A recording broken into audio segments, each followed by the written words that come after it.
Me.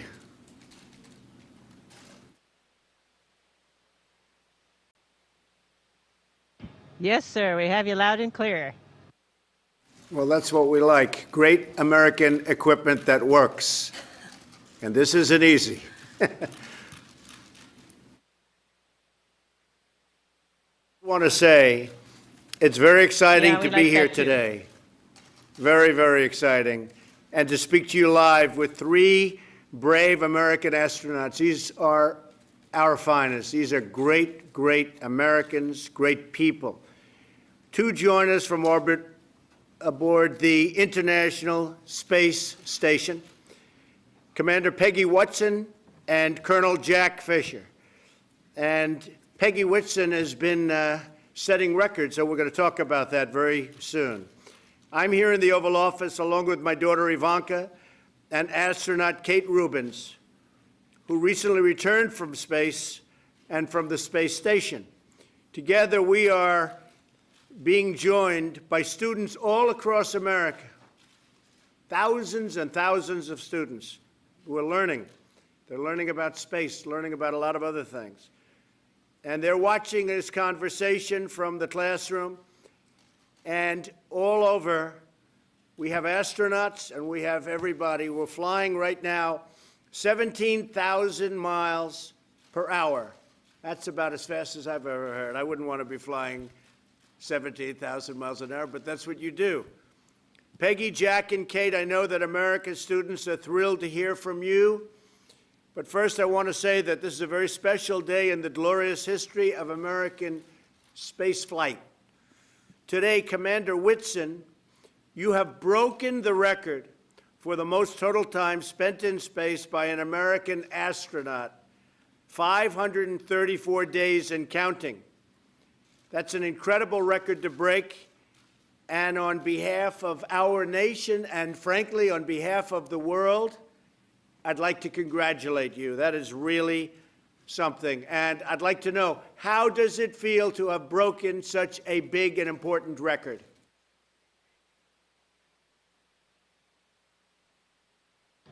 Well, it's actually a huge honor to break a record like this, but it's an honor for me basically to be representing all the folks at NASA who make this space flight possible and who make me setting this record feasible. And so it's a very exciting time to be at NASA. We are all very much looking forward, as directed by your new NASA bill. We're excited about the missions to Mars in the 2030s. And so we're actually physically have hardware on the ground that's being built for the SLS rocket that's going to take us there. And of course, the hardware being built now is going to be for the test flights that will eventually get us there. But it's a very exciting time, and I'm so proud of the team. Great. And what are we learning from having you spending your time up there? I know so much research is done. I'm getting a glimpse of some of it right here in the Oval Office. What are we learning by being in space?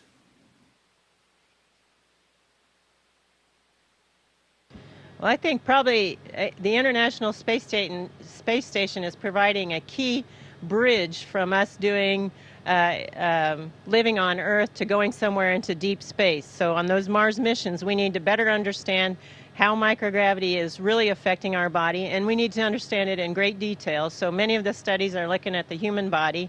We're also looking at things that involve operations of a space vehicle on these long-duration missions, and the technological advancements that will be required. For instance, on a multi-year Mars mission, we're going to need to be able to close the life support system. And that means we, right now, for instance, are taking solar power that we collect and using it to break apart water into oxygen and hydrogen. The oxygen we breathe, of course, we use the hydrogen, combine it back with the CO2 that we take out of the air and make more water. But water is such a precious resource up here that we also are cleaning up our urine and making it drinkable, and it's really not as bad as it sounds. Well, that's good. I'm glad to hear that. Better you than me. I will say, Colonel Fisher, you just arrived, and how was your trip? Complicated, easy? How did it go?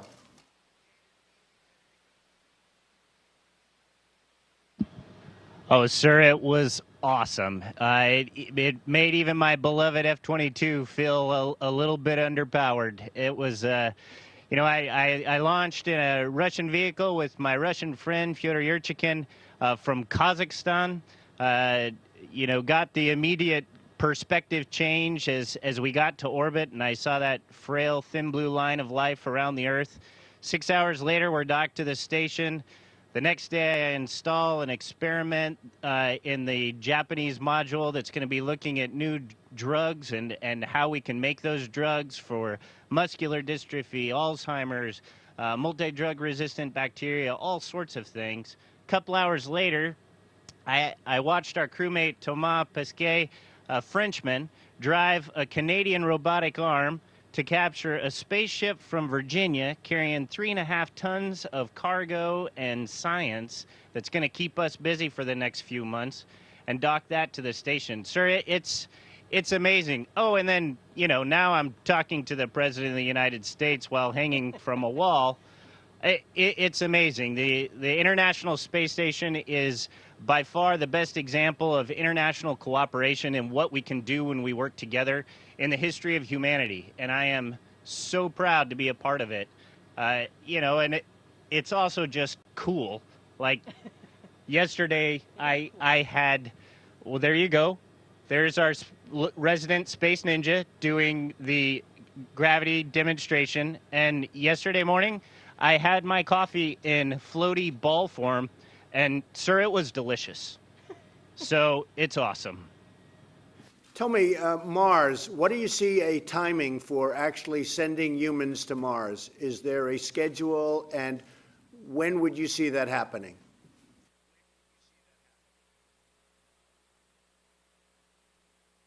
Well, I think as your bill directed, it'll be approximately in the 2030s. As I mentioned, we actually are building hardware to test the new heavy launch vehicle, and this vehicle will take us further than we've ever been away from this planet. So, unfortunately, spaceflight takes a lot of time and money, so getting there will require some international cooperation to get it to be a planet-wide approach in order to make it successful, just because it is a very expensive endeavor, but it is so worthwhile doing. Well, we want to try and do it during my first term, or at worst during my second term, so we'll have to speed that up a little bit, okay?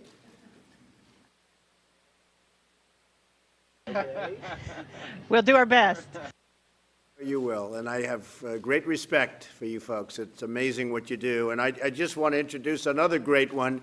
Kate Rubins is with us today, and she has been so impressive in research and so many other things having to do with NASA. And Kate, I understand you're the first person to sequence DNA in space. Can you tell us about that? Yeah, so that was actually just this last summer, and it's a real example of what we can do with technology and innovation.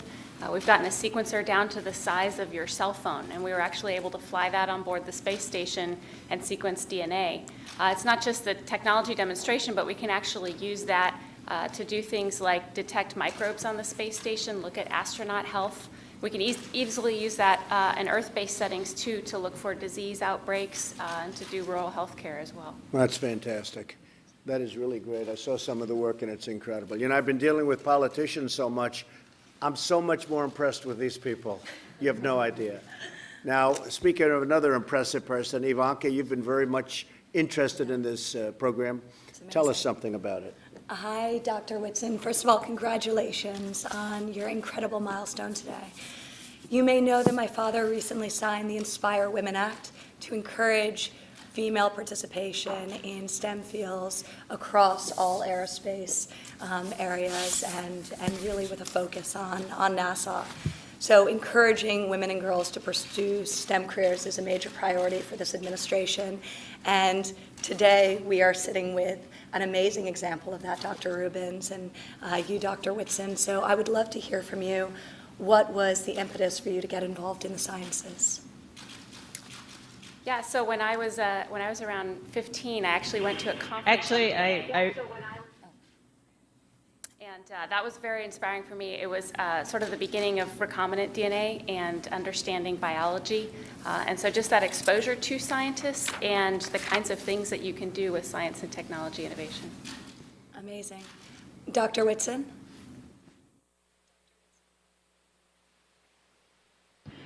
For me, it was actually the Apollo program was my inspiration, and that was when it became a dream to become an astronaut. But I don't really think it became a goal until I graduated from high school when the first female astronauts were selected.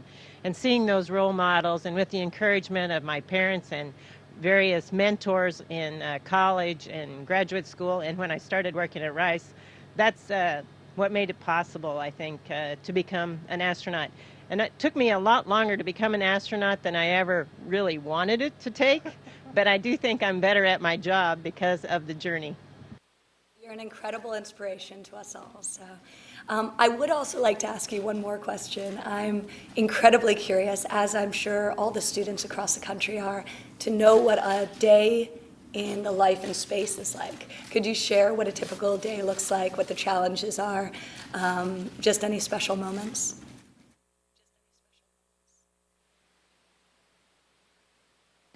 Well, a typical day, we wake up and look at the messages from the ground because we have a huge ground team that's working overnight to prepare, changes or the details of the tasks that we're going to be performing over the course of the day. So first thing I do is check out that, see what's changed. But on any given day, it can be so dramatically different. On one day, we might be focusing on science. On another day, we might be repairing the carbon dioxide removal system. On another day, soon, Jack and I are going to do a spacewalk. We talked about last Saturday, we did robotics operations. I love the diversity of the different activities that we do. Plus, we have over 200 investigations ongoing on board the space station, and I just think that's a phenomenal part of the day. Of course, there's also just the living and on board the space station. It's such a unique and novel environment, nothing that we're used to on the ground. And it's so special to just be in zero gravity. But Jack's the new guy here, and I think he can probably give you a better perspective on what that's like. It's still on. Well, everything here, my dad always said that if you love what you do, you never work a day in your life. And we work really hard up here, but it's not really work. It's just fun. It's like playing Fort almost, only you're changing the world while you do it. And then on the off time, the other morning I was working out, and on our machine that we work out on, right below it is the cupola window. And so when you're on the kind of device where you do crunches, every time you come up, you see out the window. And it's awesome because you kind of go crunch. Oh my gosh, that's beautiful. I got to do that again. Crunch. Oh my gosh, that's beautiful. It's awesome. Everything we do here is fun, and it feels so great to know that we're making a difference on the ground and for the future of humanity as well. So it's an incredible job. You're making a great difference, I have to say. And this is a very exciting time for our country, and you see what's happening with our country in terms of jobs, in terms of business, and there's such excitement and such enthusiasm. Many American entrepreneurs are racing into space. I have many friends that are so excited about space, they want to get involved in space from the standpoint of entrepreneurship and business.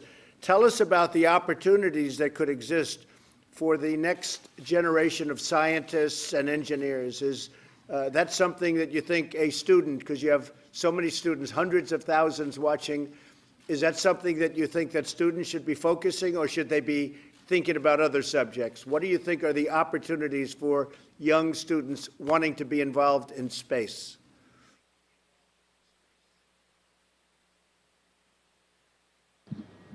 Sir, absolutely. I think that this is probably the most exciting time in space exploration, certainly in my lifetime. We're about to just have an explosion of activity. There is so much involvement on the space station with commercial industries and commercial partners. We have an entire program to manage the science. NASA has done a wonderful job of seeding a new industry with the commercial crew program and the commercial cargo program so that we can build the infrastructure we need for the future exploration. One thing I love about American entrepreneurs is once you get them going, you better stand out of their way because they're going to start trucking. And we're about to that point. NASA is taking on that expensive, hard, complex task of going further and deeper into space with the wonderful new rocket Space Launch System and Orion. And then as soon as we break open that door, this incredible infrastructure that we've been building is going to be right there to pick up the baton and continue into the stars. I would say to all the students that are watching, the time to get excited is now. If you aren't studying science and math, you might want to think about that because our future in the stars starts now, and you can be a part of that if, like Dr. Whitson, you can find that passion and work really hard, and we're gonna find a permanent foothold in the stars for humanity if you do that. Well, thank you. So well said. And I have to say there's tremendous military application in space. We're rebuilding our military like never before. We're ordering equipment, and we're going to have the strongest military that we've ever had, the strongest military that the world has ever seen, and there's been no time where we need it more. And I'm sure that every student watching wants to know what is next for Americans in space.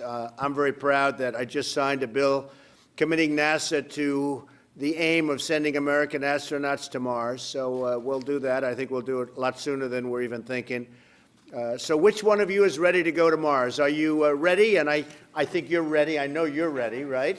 We just discussed that. She'd like to go to Mars very quickly. Who's ready to go to Mars up there?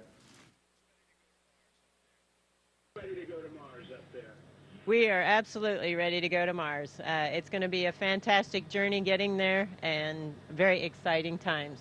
And all of us would be happy to go. But I want all the young people out there to recognize that the real steps are going to be taken in a few years. And so by studying math, science, engineering, any kind of technology, you're going to have a part in that, and that'll be very exciting. I just want to thank you very much. And Dr. Whitson, congratulations. Amazing. What an amazing thing that you've done.